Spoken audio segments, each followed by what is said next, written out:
আমার সাথে যে প্রতারণা করেছে যেন কোনো ভাই কোনো বোনের সাথে এরকম প্রতারণা না করে। আসসালামু আলাইকুম সুধী দর্শক, আমাদের জীবন গল্প শিরোনামে নতুন মুখ শিমুল আপু উপস্থিত। আমরা সরাসরি তার কাছে যাবো। আপু কেমন আছেন? আলহামদুলিল্লাহ ভালো আছি, আপনি কেমন আছেন? আলহামদুলিল্লাহ আমিও ভালো আছি। তো আপু, দুপুরে কি দিয়ে ভাত খাইছেন? আজকে রান্না করছি মাছ মাছ বোনা করছি আর মাছের ভর্তা বানাইছি সিম দিয়া। আপনার কোন খাবারটা সবচেয়ে বেশি পছন্দ একটু বলেন শুনি। আমার সবচাইতে বেশি গরুর মাংস পছন্দ। গরুর মাংস দিয়ে কি কি রান্না করতে পারেন? গরুর মাংস দিয়া কি দিয়া রান্না করতে পারি? আর গরুর মাংস কয়টা আইটেম আপনি রান্না করতে পারেন? গরুর মাংস আমি 2-3টা আইটেমে রান্না করতে পারি। সবচেয়ে কোনটা আপনার পছন্দের আইটেম? সবচাইতে আমার আইটেম হচ্ছে এই যে ভুনা করা। এটা আমারও পছন্দ। আপনার সাথে এই পছন্দের মিল আছে দেখে আর কি কি মিল আপনার সাথে আছে? আপনার কালার কোন রংটা আপনার বেশি পছন্দ? সবচাইতে আমার পছন্দ বেশি মিষ্টি কালার।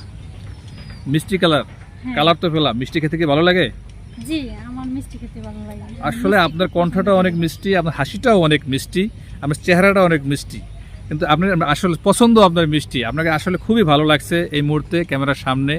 আমার বিশ্বাস হাজার হাজার দর্শক যারা দেখছে তাদেরকেও আপনার কাছে বা আপনাকে ভালো লাগছে। যাদের ভালো লাগবে তাদের উদ্দেশ্যে আপনি কি বলবেন? আমি আসছি এখানে একটা মনের মানুষ খুঁজে নিতে। এখন আপনাদের মধ্যে থেকে আমি একজনকে আমার মনের মানুষ হিসেবে খুঁজে নেব। আচ্ছা, আপনি বলেছিলেন যে ক্যামেরার বাইরে গল্পে আপনার স্বামী আপনাকে ডিভোর্স দিয়েছিল, এর কারণটা কি একটু বলেন তো? এখন আমার স্বামী ছিল একটা প্রতারক, আমারে সে বন্ধা বানাই রাখছে। হ্যাঁ, সে সবসময় বলতো আমি বন্ধা। তালাকের পরে জানা গেছে যে আমার সাথে ডাক্তারের মাধ্যমে প্রতারণা করেছে। আমাকে ডিভোর্স দেওয়ার পরে সে একটা অন্য মেয়েকে বিয়ে করে।